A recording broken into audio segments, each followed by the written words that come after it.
ওই পাশ দিয়ে হেঁটে যাচ্ছে, তার নাকেও কিন্তু দূষণ হচ্ছে।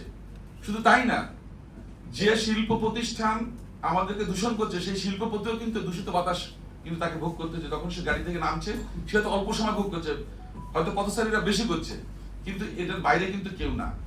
বনে যখন আগুন লাগে তখন কাঁচা পাকা সবকিছুই কিন্তু ধ্বংস হয়, পুড়ে যায়।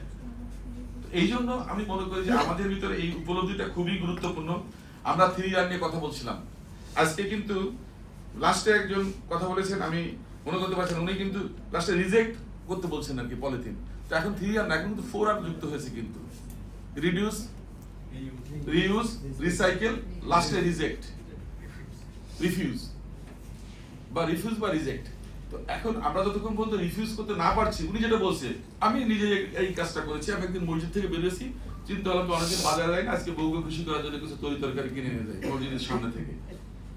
আমি যে দেখি যে কিনে সে দেখি যে পলিথিন দিচ্ছে। আমি আজকে সকালে অভিযান চালিয়ে আসলাম, আর আমাকে বিকেলে পলিথিন দিচ্ছে না, সরি আমি কিনবো না কিনে চলে আসলাম। তো হয় কি, এটা আপনার উপলব্ধির ব্যাপার যে আপনি যদি নিজেই পলিথিন ক্যারি করেন তাহলে কিভাবে আপনি পলিথিনের বিরুদ্ধে কাজ করবেন। তো এই জন্য আমি মনে করি যে আমরা যদি প্রত্যেকের অবস্থান থেকে সচেতন হয়ে কাজ করি তাহলে